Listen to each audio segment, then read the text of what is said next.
हाय नमस्कार सत श्री अकाल। आज मैं आपको पढ़ाऊंगी क्लास 9 का हिस्ट्री का पहला चैप्टर जिसका नाम है द फ्रेंच रिवॉल्यूशन। इस चैप्टर को शुरू करने से पहले मैं बस आपसे इतना बोलना चाहूंगी कि अभी के अभी इस वीडियो को लाइक करो, कमेंट करो और सब्सक्राइब करो। जो कुछ करना है अभी करो, क्योंकि तभी जो यूट्यूब है वो इस वीडियो को बहुत सारे लोगों को रिकमेंड करेगा। प्लीज सपोर्ट करो और अभी के अभी लाइक करो, कमेंट करो, सब्सक्राइब करो, क्योंकि वीडियो के एंड में आपके कमेंट की कोई वैल्यू नहीं रह जाएगी और चीज़ों की वैल्यू तभी होती है जब वो हमें टाइम पर मिलती है। चलिए अब बिना किसी देर के वीडियो को शुरू करते हैं। Without any further delay let's get started. तो ये चैप्टर शुरू होता है 14 जुलाई 1789 से। 14 जुलाई 1789 की सुबह फ्रांस के एक शहर पेरिस में डर का माहौल था। अब बात यह थी कि किसी ने ये अफवाह फैला दिया था कि फ्रांस का राजा फ्रांस के लोगों पर गोलियां चलवाने का आदेश देने वाला है एंड वो अपने सैनिकों से जनता को मरवाना चाहता है। तो अब क्या ये खबर आग की तरह फैल गई। लोगों ने सोचा ऐसे मरने से तो अच्छा है कि कुछ करके मरा जाए। 7,000 मेन और वुमेन टाउन हॉल के यहाँ पर जमा होते हैं एंड वो आपस में डिस्कस करने लगते हैं कि राजा के खिलाफ लड़ाई लड़ने के लिए उन्हें हथियार तो चाहिए ही होगा, तो क्यों ना जबरदस्ती गवर्नमेंट बिल्डिंग्स में घुसकर वहां पर रखे हथियारों को लूट लिया जाए। फाइनली कई लोगों के ग्रुप ने मिलकर बास्तिल किले के जेल को तोड़ दिया, जहां पर बहुत सारे हथियार मिलने की संभावना थी। अब इस हथियारों की लड़ाई में बास्तिल का जो कमांडर था वो मारा जाता है एंड लोगों ने वहां पर रखे सारे हथियारों को चुरा लिया और साथ ही साथ वहां के कैदियों को भी छुड़ा दिया। यानी वहां पर 7 कैदी थे जिनको उन्होंने रिलीज कर दिया। इन सब ने बास्तिल के किले को गिरा दिया एंड किले के कीमती कीमती सामानों को बाजार में ले जाकर बेच दिया एंड इन सामानों को उन लोगों ने खरीदा जो इस घटना को अपनी यादों के रूप में सजाना चाहते थे। अब इस घटना के बाद भी पेरिस के 2 कंट्री साइड में कई लड़ाइयां हुई, जिसका रिजल्ट ये निकला कि लोग रोटी कपड़े के बढ़ते प्राइस का विरोध करने लगे। बाद में फ्रांस के राजा को ग्लोटिन पर चढ़ाकर उसका सर काटकर उसकी हत्या कर दी गई। अब ऐसा क्यों हुआ और कैसे हुआ, चलिए देखते हैं। तो अब ये जानने के लिए हमें जाना होगा 18th सेंचुरी में। तो चलते हैं French society during the late 18th century. अब बात करते हैं 1774 की। तो बार्बन फैमिली का राजा लुई 16 राजगद्दी पर बैठा और तब उसकी उम्र थी 20 साल और उसकी शादी ऑस्ट्रिया की प्रिंसेस मैरी एंटोनेट से करवा दिया गया। जब वो राजा बना तब महल का खजाना खाली था। क्यों?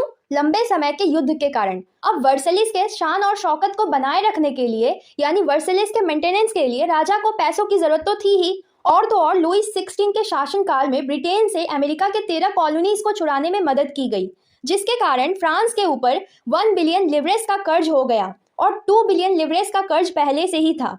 अब मनी लेंडर्स यानी कि जो कर्जदार थे वो राजा से 10% इंटरेस्ट की मांग करने लगे। अब राजा के सामने कर्ज की चिंता, ऊपर से सेना का खर्च, राज दरबार का खर्च, गवर्नमेंट ऑफिसेस का खर्च, गवर्नमेंट यूनिवर्सिटीज को चलाने का खर्च, तो इन सब से राजा बहुत ही ज्यादा चिंता में पड़ गया। तो उसने क्या किया कि फ्रांस के लोगों के ऊपर टैक्स बढ़ा दिया। अब ये काफी नहीं था। क्यों? क्योंकि 18th सेंचुरी में फ्रेंच सोसाइटी 3 ईस्ट स्टेट्स में बटी हुई थी।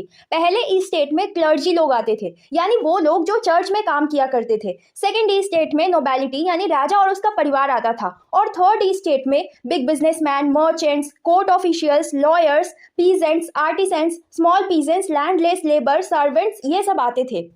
अब फ्रांस के टोटल पॉपुलेशन में से 90% फार्मर्स थे। अब सबसे ज्यादा पॉपुलेशन होने के बाद भी इनके पास जमीनें बहुत कम थी। 60% जमीन तो फर्स्ट और सेकंड ईस्ट स्टेट के लोगों के पास थी और थर्ड ईस्ट स्टेट में कुछ ही लोगों के पास जमीन थी, वो भी उनके पास जो काफी ही ज्यादा अमीर थे। अब फर्स्ट और सेकंड ईस्ट स्टेट के लोगों को जन्म से ही बहुत सारे प्रिविलेजेस यानी छूट मिला हुआ था और वो अपना जीवन बहुत ही अच्छे से जी रहे थे।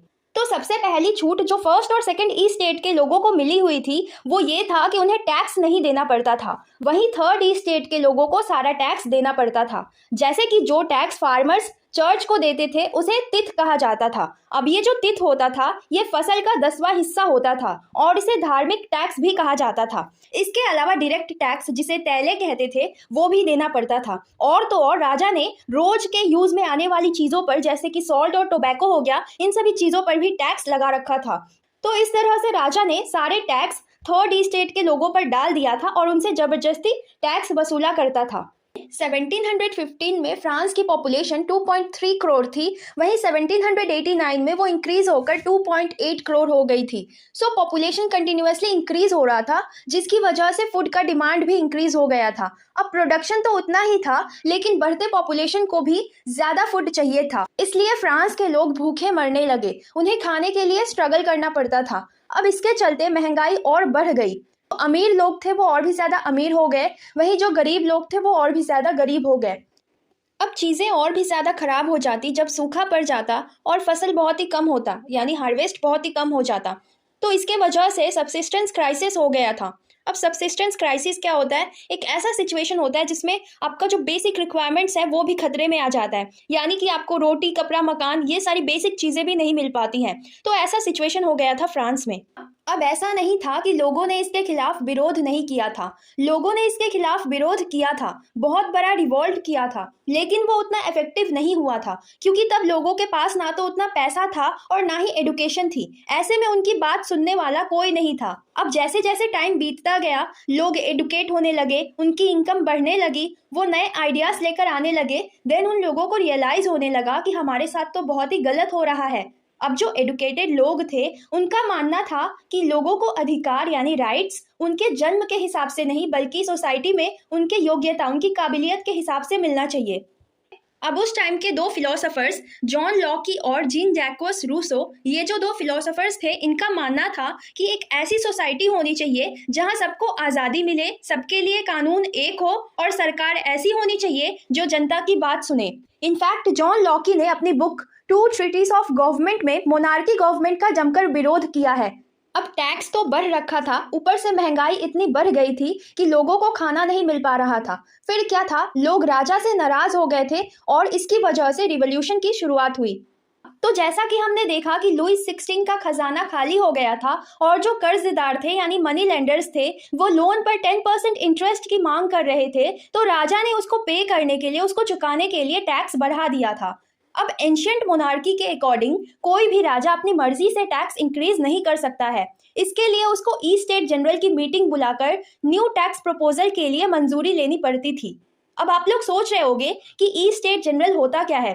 ई स्टेट जनरल एक पॉलिटिकल बॉडी थी जिसमें तीनों ई स्टेट्स अपने अपने रिप्रेजेंटेटिव को भेजते थे, लेकिन जो किंग था वो ही डिसाइड करता था कि ये मीटिंग कब बुलानी चाहिए। अब जो लास्ट मीटिंग हुई थी वो 1614 में हुई थी एंड उसके बाद लुईस 16 ने 5 मई 1789 को नए टैक्स बढ़ाने के लिए मीटिंग बुलाई, जिसमें first and second E state के 300 रिप्रेजेंटेटिव्स थे एंड जो थर्ड ई स्टेट था उसमें 600 रिप्रेजेंटेटिव्स थे। एंड इस मीटिंग में फार्मर्स, आर्टिसंस और वुमेन को अंदर जाने की परमिशन नहीं थी।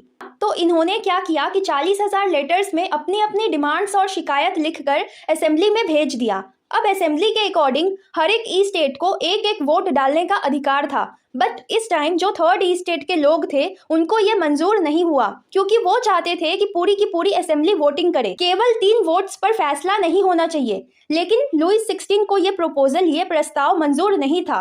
राजा ने थर्ड ई स्टेट के लोगों का प्रपोजल एक्सेप्ट नहीं किया, नहीं माना, जिसकी वजह से थर्ड ई स्टेट के लोग निराश होकर असेंबली से बाहर चले गए और ये लोग 20 जून को वर्सेलेस के इंडोर टेनिस कोर्ट में जमा होते हैं एंड वो डिसाइड करते हैं कि जब तक हम लोग एक ऐसा कॉन्स्टिट्यूशन नहीं बना लेते जिसमें राजा के पास कम पावर हो, तब तक वो राजा के अगेंस्ट फाइट करते रहेंगे। एंड उन्होंने खुद को नेशनल असेंबली घोषित कर लिया एंड उस असेंबली के 2 लीडर्स बनाए गए, मिराबियो और अबे सियास। इन दोनों ने असेंबली को लीड किया। वहीं दूसरी तरफ फ्रांस में बहुत ही ज्यादा ठंड पड़ रही थी, जिसकी वजह से बहुत सारी फसल खराब हो गई थी। लोगों में भुखमरी इतनी ज्यादा बढ़ गई थी कि औरतों ने खाने पीने की चीजों को जबरदस्ती दुकानों से छीन लिया। तो ये देखकर राजा ने सेना को शहर में प्रवेश करने को कहा। अब जैसे ही सेना शहर में प्रवेश करती है, लोग घबरा जाते हैं एंड 14 जुलाई को उस लोगों की भीड़ ने बास्तिल के किले पर हमला कर दिया, क्योंकि गाँव गाँव में ये अफवाह फैल रही थी कि राजा ने लोगों के फसलों को बर्बाद करने के लिए बाहर से लोगों को हायर किया है। टैक्स की वजह से लोग राजा से पहले से नाराज तो थे ही, अब इस अफवाह की वजह से लोगों में गुस्सा और भी ज्यादा बढ़ जाता है। अब जो फार्मर्स थे वो सरकारी अन्न भंडार को लूट लेते हैं और तो और टैक्स रिलेटेड वहां पर उनको जो भी डॉक्यूमेंट्स मिलते हैं वो उनको भी जला देते हैं। तो अब क्या था, इस घटना के बाद राजा को उनकी पावर का एहसास हो गया और उसने नेशनल असेंबली को मान्यता दे दी। अब नेशनल असेंबली चाहती थी कि राजा की पावर कम हो जाए।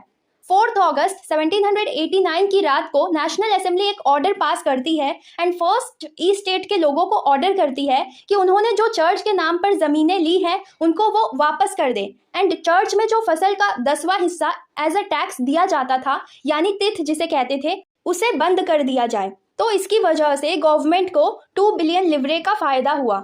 अब धीरे धीरे नेशनल असेंबली ने 1791 में एक नया कॉन्स्टिट्यूशन बनाया जिसमें राजा के पावर को लिमिटेड कर दिया गया था एंड साथ में गवर्नमेंट को 3 पार्ट्स में डिवाइड कर दिया गया था, लेजिस्लेटिव, एग्जीक्यूटिव और जुडिशियरी। अब लेजिस्लेटिव यानी वो जो लॉज को बनाते हैं, यानी जो रूल्स को बनाते हैं। एग्जीक्यूटिव यानी वो जो ये देखते हैं कि जो लॉज है, जो रूल्स है वो फॉलो हो रहे हैं या नहीं। और जो जुडिशरी होता है वो इस चीज़ पे काम करता है कि अगर कोई रूल्स को फॉलो नहीं करता तो उसको पनिश करने का काम जुडिशरी का होता है।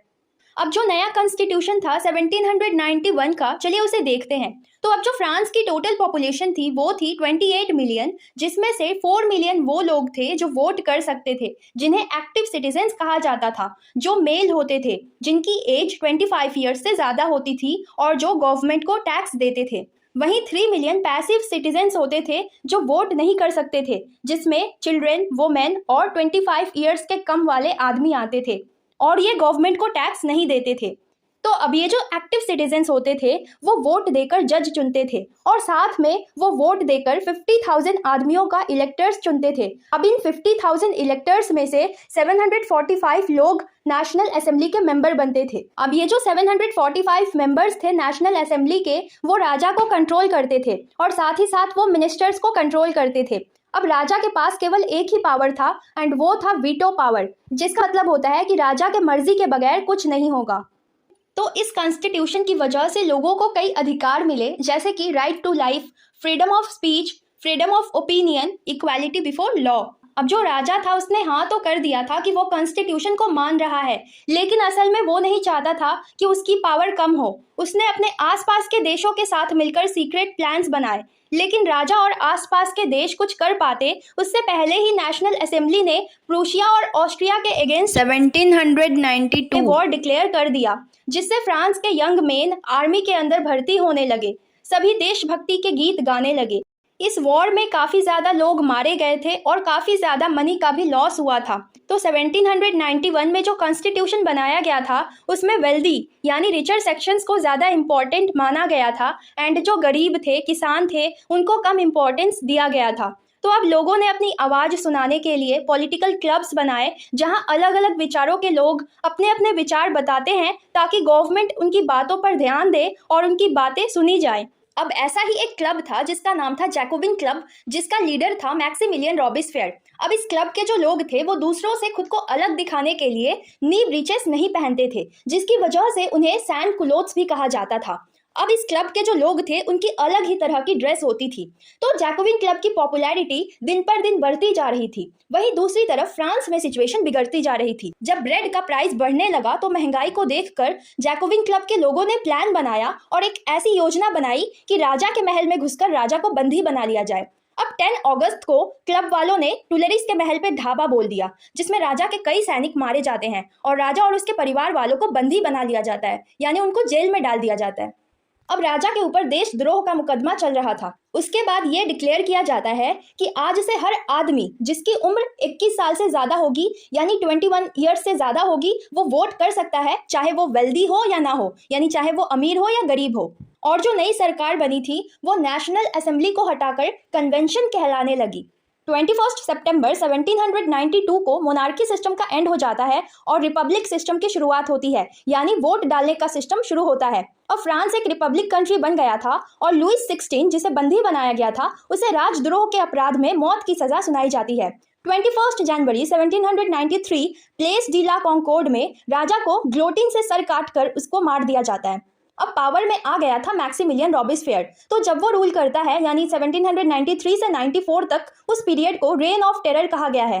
इस पूरे पीरियड में मैक्सिमिलियन रॉबिस्फेयर स्ट्रिक्ट कंट्रोल और सीवियर पनिशमेंट की पॉलिसी अडॉप्ट करता है। अब जो जैकोबिन की सरकार थी, यानी रॉबिस्फेयर की सरकार थी, वो क्या करने लगी कि फ्रांस में जो भी रिपब्लिक के खिलाफ होता, चाहे वो उसकी ही पार्टी का क्यों ना हो, उसे जेल में डालकर उसके ऊपर मुकदमा चलाया जाता और दोषी पाए जाने पर उसे ग्लोटिन पर चढ़ाकर उसका सर काटकर उसको मार दिया जाता था। अब कोई भी उसके खिलाफ बोल नहीं सकता था। उसने सारी चीजों में बदलाव ला दिया था। उसने वेजेस पे, प्राइजेस पे मैक्सिमम सीलिंग लगा दी थी। मैक्सिमम सीलिंग का मतलब होता है किसी भी चीज की अधिकतम सीमा, यानी एक लिमिट। अब वो चीज उससे ज्यादा नहीं जा सकती।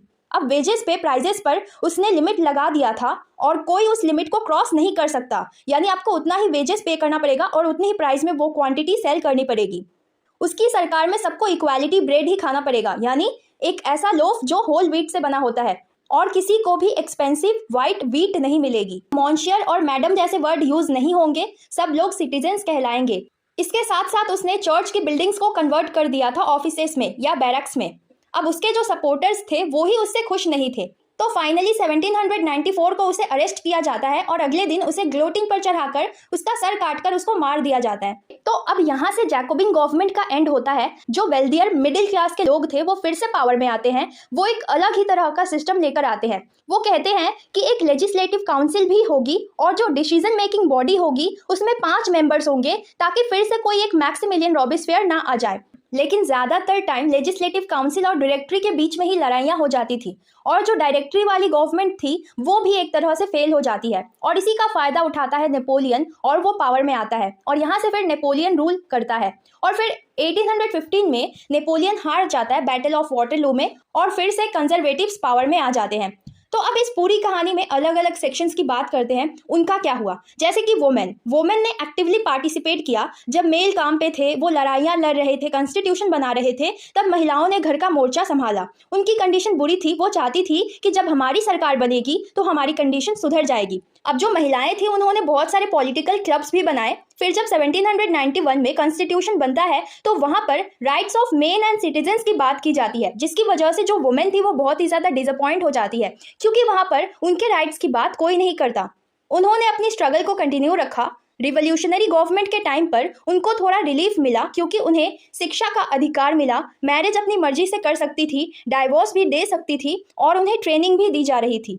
लेकिन रेन ऑफ टेरर के टाइम पर, यानी जब मैक्सिमिलियन रॉबिस्फेयर पावर में था, तो उसने कंट्रोल करने की कोशिश करी। उसने सारी पॉलिटिकल क्लब्स को बंद करवा दिया। फिर भी जो वुमेन थी वो अपनी लड़ाइयाँ लड़ती रही एंड फाइनली 1946 में जाकर उनको वोट डालने का अधिकार मिला, यानी उनको वोटिंग राइट मिली। अब इस रिवॉल्यूशन में एक स्लेवरी का भी पोर्शन है, तो उसे भी देख लेते हैं। अब स्लेवरी होता क्या है, तो देखो, जो यूरोपियंस थे उनसे काम नहीं होता था। उन्होंने अपना प्लांटेशन फील्ड अमेरिका में डाल रखा था। अब वहां पर काम करने के लिए अफ्रीका से स्लेव्स लाए जाते थे, यानी अफ्रीका से लोगों को खरीद कर वहां पर लाए जाते थे काम करवाने के लिए। तो ये एक ट्रायंगल बन गया था यूरोप, अमेरिका और अफ्रीका के बीच। इसी को ट्रायंगुलर स्लेव ट्रेड कहते हैं। अब स्लेव्स होने चाहिए नहीं होने चाहिए, इस पर बहुत ज्यादा ही डिबेट चला। नेशनल असेंबली चाहती थी कि स्लेव्स हो। मैक्सिमिलियन रॉबिस्फेयर ने स्लेवरी को एबॉलिश किया था, लेकिन जब नेपोलियन पावर में आता है तो वो फिर से स्लेवरी को रीइंट्रोड्यूस कर देता है। तो एक्चुअली में 1848 में जाके स्लेवरी को पूरी तरह से खत्म कर दिया जाता है। तो अब बात करते हैं कि इस पूरे रिवॉल्यूशन का लोगों के आम जीवन पर क्या प्रभाव पड़ा। तो देखा जाए तो 1789 का रिवॉल्यूशन और रिवॉल्यूशन के खत्म होने के बाद लोगों को अपने जीवन में ये महसूस हो रहा था कि अब वो खुलकर बोल पाते हैं। एक मेजर चेंज ये आया कि जो सेंसरशिप के लॉज थे वो हट गए। अब लोग अपने विचार को लिख सकते थे, डिस्कस कर सकते थे। लिबर्टी, इक्वालिटी, जस्टिस, ये सारे आइडियाज अब पब्लिक डोमेन में थे और अब लोग जो है वो सही और गलत में फर्क कर सकते थे। अब इस चैप्टर के कंक्लूजन में नेपोलियन बोनापार्ट के बारे में बताया गया है। 1804 में नेपोलियन पूरी तरह से अपने आप को पावर में स्टैब्लिश करता है और फ्रांस का एम्परर बन जाता है। वो नेपोलियन कोड लाता है, जिसकी वजह से वो मॉडर्नाइजर ऑफ यूरोप की तरह देखा जाता है। वो uniform system of weight and measurement लेके आता है, डेसिमल सिस्टम लेके आता है। तो लोगों को लगता है कि नेपोलियन बदलाव लाएगा, लेकिन बाद में धीरे धीरे लोगों को ये समझ आने लगा कि नेपोलियन फोर्सेस जिस जिस देश में जाती हैं वो उस देश को जीत ले रही थी। तो बाद में नेपोलियन को लेकर लोगों का नजरिया बदला और फाइनली 1815 के बैटल ऑफ वाटरलू में नेपोलियन हार जाता है। तो ये था फ्रेंच रिवॉल्यूशन। इसकी वजह से लिबर्टी और डेमोक्रेसी के जैसे आइडियाज पूरे देश में फैले।